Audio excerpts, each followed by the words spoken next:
All the Way to America, the story of a big Italian family and a little shovel, written and illustrated by Dan Yaccarino.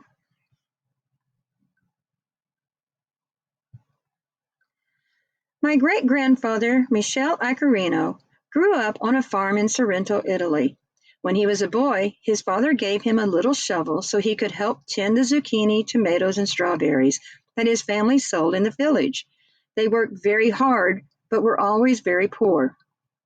And so when he was a young man, Michele left Italy and went all the way to America in search of new opportunities.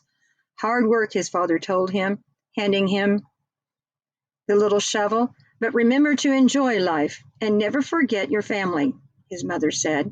She hugged him and gave him their few family photographs and her recipe for tomato sauce. It was a long journey, and how different New York was from his tiny village in Italy. Like many immigrants passing through Ellis Island at the turn of the last century, he was given a new name.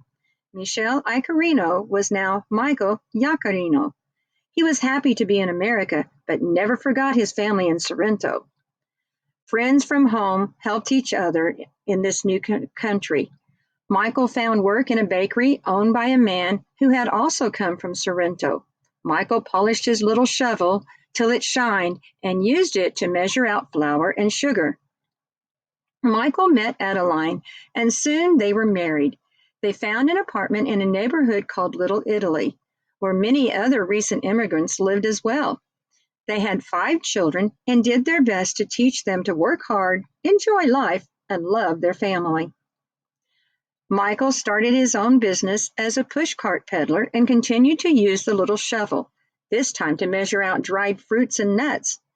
His oldest son was named Anilo, but everyone called him Dan. Back then, children often had to leave school to help support their families, so from the age of 12, Dan worked for his father. When Dan grew up, he married Helen. These are my grandparents. Together, Dan and Helen opened a market.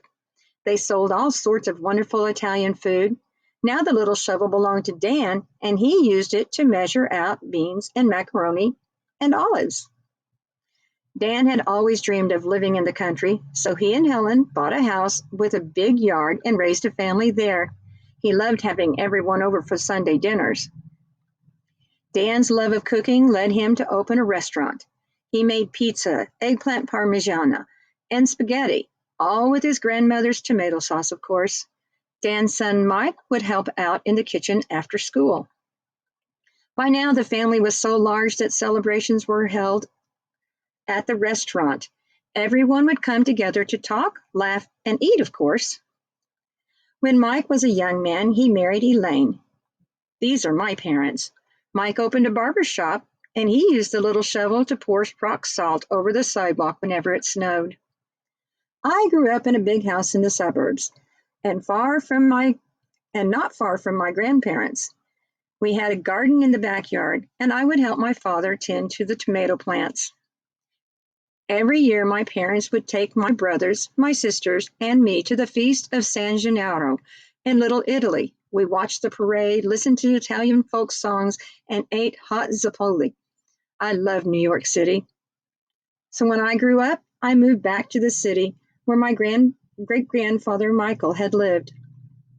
Work hard, my father told me as he handed me the little shovel, but remember to enjoy life. And don't forget to call your family, said my mother. I did work hard, and after a few years, I became an author and illustrator, creating books for children. Then I married Sue, and soon our son was born. He is named Michael after my father and great-grandfather.